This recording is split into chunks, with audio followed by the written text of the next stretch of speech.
Hey ladies and gentlemen, welcome back to the channel. As always, it is Nick here, back with your daily crypto news and analysis. And today we are going to be talking about Ripple and XRP, as was the vast majority of crypto and finance. And with that being said, I hope everybody's having a beautiful day or a beautiful night, wherever you guys are out there in the world.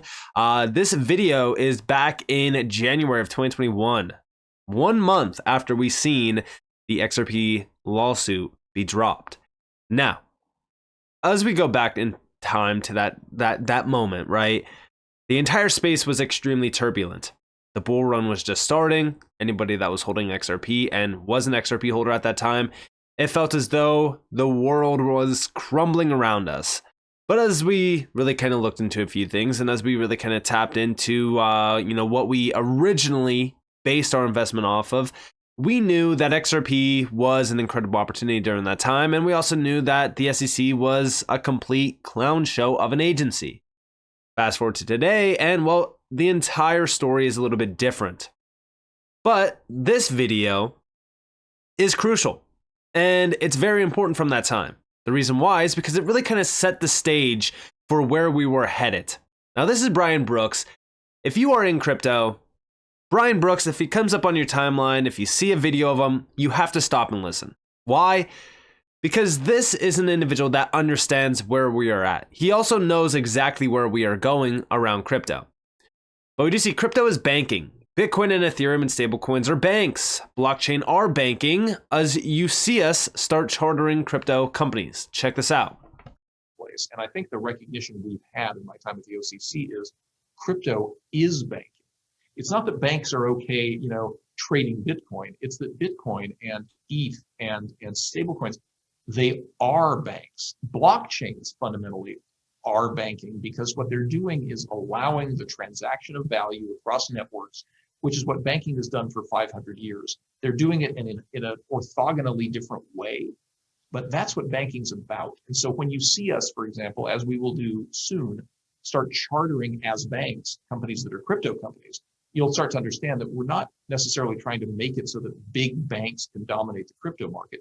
We're trying to tell crypto participants that a bank charter might be the right form for you to do what you're doing. And there's a lot to unpack there, but I think that's the vision.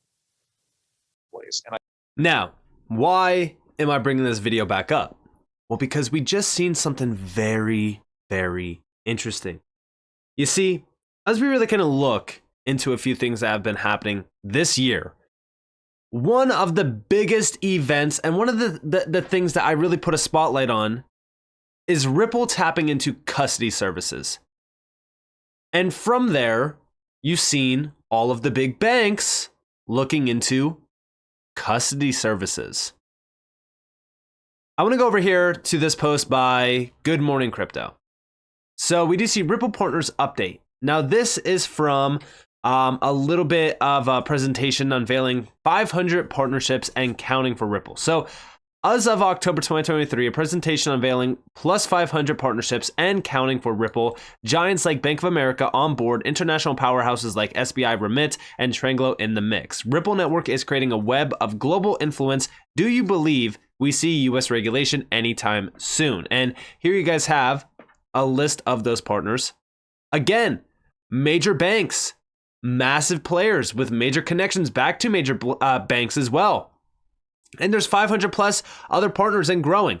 And remember, back in 2019, Ripple had 38 of the top 100 banks already utilizing the network.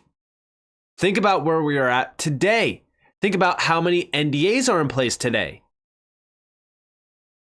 The thing that's very interesting about this is I'm interrupting this video just to let you guys know that you can get 40% off right now for the next few days. If you go over to DCENTWallet.com, you could save 40% on cold storage devices. We're talking about the single pack. We're talking about the double pack. You could save upwards of $128 right now. So what are you waiting for? Go get your cold storage device and make sure that you are safe this next bull run. Remember, protect yourself, protect your wealth. Now let's get back to the video.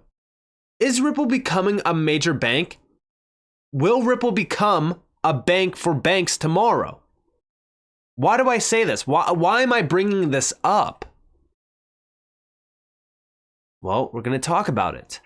Let's start off with this post here by ISO 20022. Let's do it. breakdown of how XRP is used within interbank transactions. Now, there's two videos here. The first one is really kind of describing the send and receive aspect of XRP. Listen closely.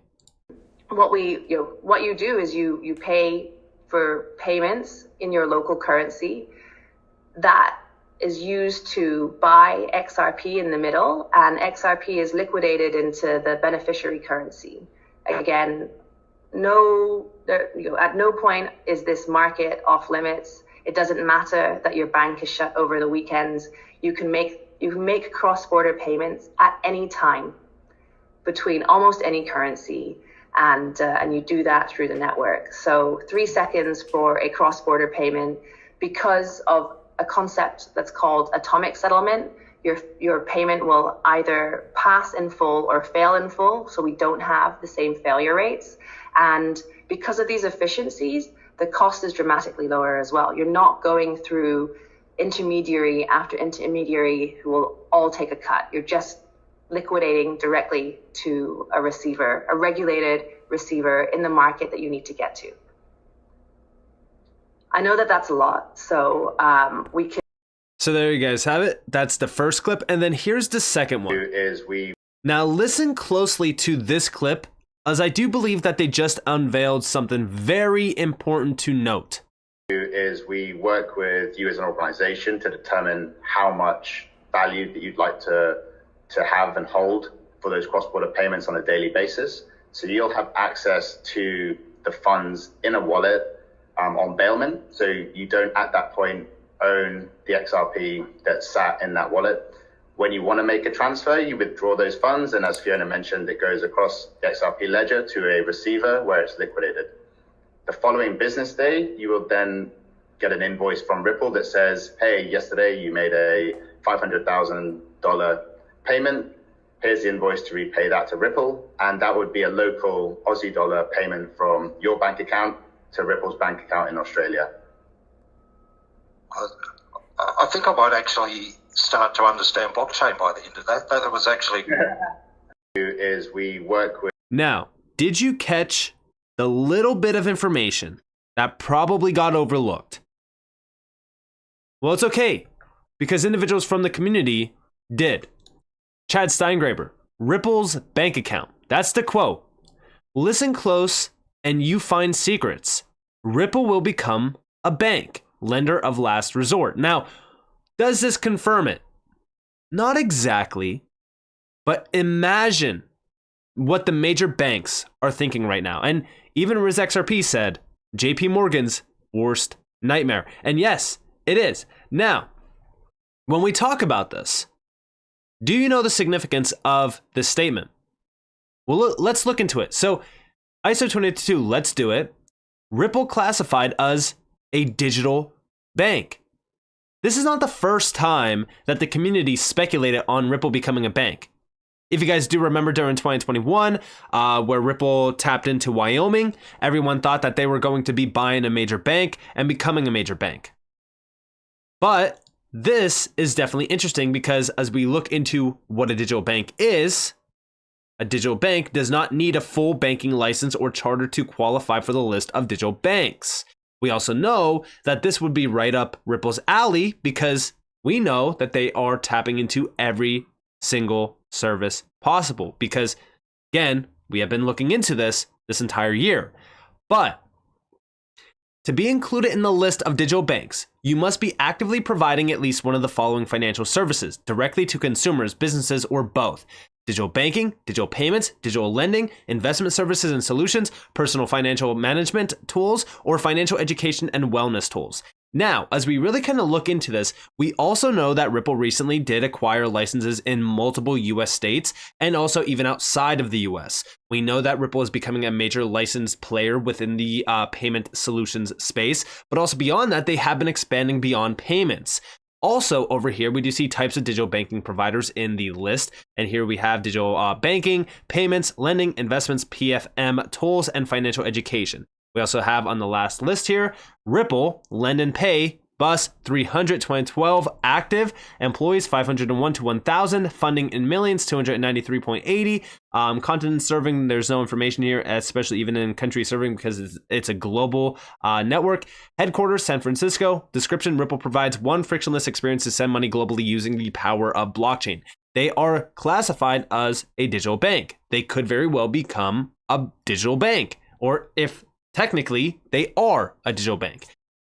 But will they become a physical bank? Now, I've talked about this in the past. I actually don't think that they need to. Why? Because I do think that physical banks are soon to be dried up, meaning I don't think that anyone's really going to be tapping into a physical bank anymore. Because again, what you can do on your phone, what you can do on your computer will always be in-person physical solutions. When you go into a physical bank, tell me the problems that you run into. It's a headache. The waiting experience is terrible. It's a problem. So Ripple becoming a digital bank is definitely interesting because, again, it puts it one step ahead of what we already have been seeing, which is physical banks are the past. But also, I quoted this video and I said, truly makes you wonder if Ripple is on the path to becoming a bank. I don't doubt for a second that XRP will be vital to their endeavors as well. They have everything under one umbrella: custody, liquidity, tokenization, line of credit, payments, you name it. The position they are in right now is unlike any other player in the space. People can hate on Ripple all day, but you can't ignore the tremendous moves they have made in just the last few years. The future is bright for not only Ripple, but for XRP, as well as considering how big Ripple payments on demand liquidity has become. And again, this is crucial to note because when we look at Ripple becoming a digital bank or possibly even a physical bank, if that is, again, in their true scope, which again, I don't think it is. But again, if that is the case, then guess what? They already have everything under one umbrella. They already have everything that they need to offer in terms of banking solutions. They have the custody solutions, which major banks are already tapped in with, HSBC, DV Bank. I mean, there's so many other players as well. Liquidity, tokenization, line of credit, payments, so much more under this umbrella. When we talk about the future of banking, you can almost guarantee that banking will include DLT, blockchain services, things like that. Again, Ripple is already ahead of the game.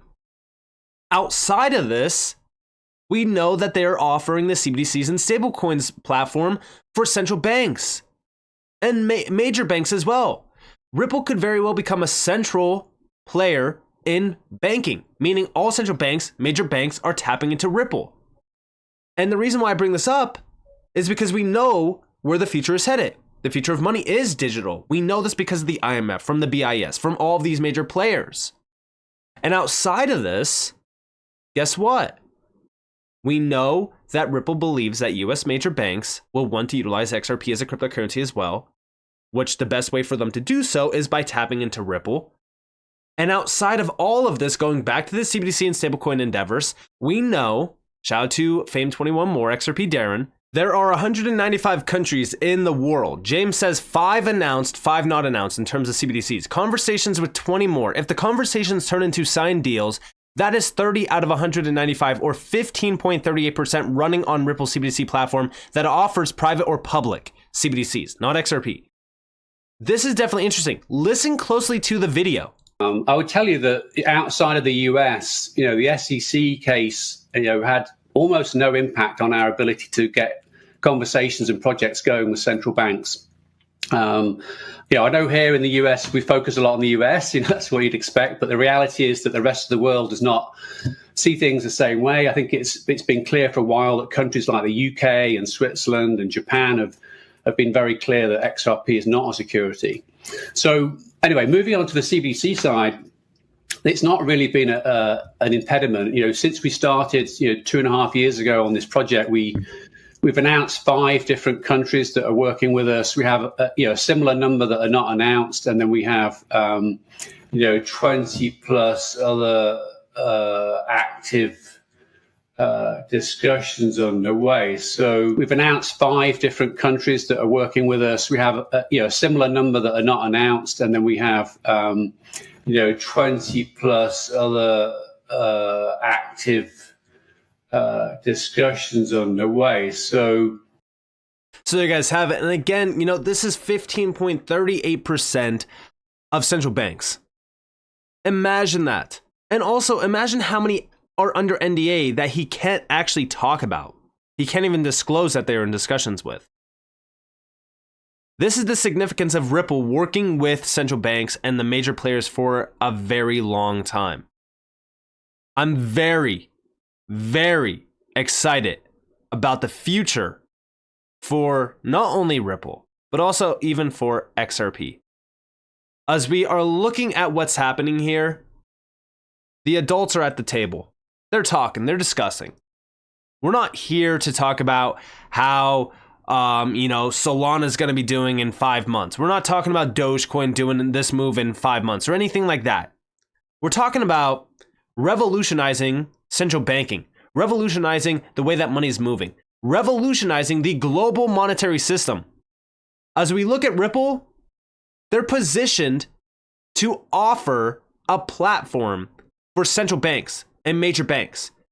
Even if Ripple doesn't become a bank, I strongly believe that they will become crucial infrastructure for the major banks, which, hey, I'm totally fine with, because we also know that Ripple is tapped in with the BIS, who's the central bank of central banks.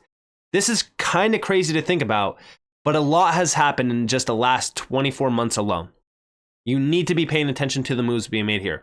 But it does make sense if Ripple became a digital bank, because they already have all of the services that they have to offer in order to become a digital bank. So with that being said, I hope that you guys enjoyed this video. If you guys did, definitely leave a like, subscribe, turn notifications on because more free content. You guys are more than welcome to follow me on Twitter and join the free Discord in the description below. And with that being said, guys, it's been Nick. Peace out.